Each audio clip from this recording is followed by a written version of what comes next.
How to generate an image in Mstudio. It's very simple. First, click on any frame you like. As soon as you click, the shot editor will open on the right side. Next, click on Generate Image.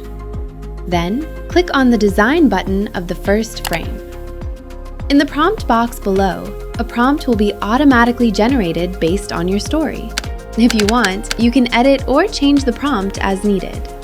You can also add a reference image to guide the result. Now, adjust your settings like lighting, camera angle, and environment.